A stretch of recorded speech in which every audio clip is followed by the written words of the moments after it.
علماء سے تمہیں برگشتہ کر رہے ہیں، دور کر رہے ہیں. سارے علماء سے دور ہو جاؤ. علماء ممبروں پر بیٹھ کر کے جھوٹی باتیں کہتے ہیں. تو نوجوان طبقہ آج کا، کالجز کا، یونیورسٹیز کا، وہ اکثر علماء کے بارے میں بدگمانی کرتے چلے گئے. امام غزالی رحمۃ اللہ تعالی علیہ کی یہ بات میں تمہیں یاد دلا دوں.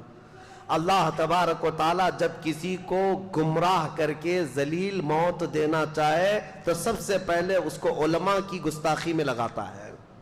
وہ بندہ وہاں سے شروعات کرتا ہے اور اس کے بعد وہ بدگمانی اس کی بڑھتی چلی جاتی ہے علماء کے بارے میں، مدارس اسلامیہ کے بارے میں، کہ مولوی لوگ ایسے ہی ہوتے ہیں. تمہیں پتہ ہے کہ دین کہاں سے کہاں تک آیا؟ تم کو الف با جو پڑھنا آتا ہے آج، یا اگر علماء نہ ہوتے ان کے وسیلے کے بغیر تم کہاں سے دین سیکھتے؟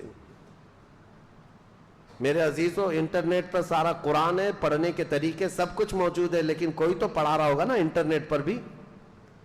بے واسطے خدا کچھ عطا کرے ایسا نہیں ہے. اس لیے یہ تمام چیمی گوئیوں سے اپنے آپ کو باز رکھو.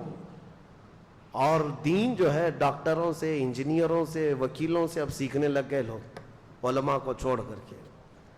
اسی وجہ سے گمراہی کے دروازے کھلتے چلے گئے. اور عام نوجوان کو دیکھو تو یہ فرق کرنے بیٹھا ہے.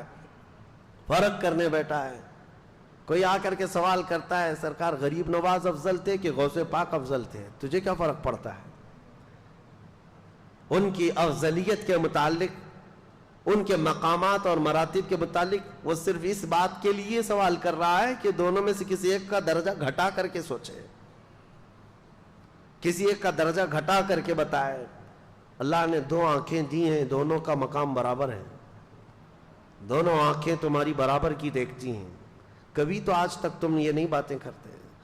بہرحال جن کے مقامات اور جن کی فضیلتیں بیان ہوئی ہیں وہ ہم بیان کریں گے، لیکن یہ کمپیریزن میں اس طرح کسی کو گھٹا کر بیان کرنا جائز نہیں. سیدنا ابوبکر صدیق کی فضائل جتنے ہیں وہ سر آنکھوں پر، لیکن ایک بات یاد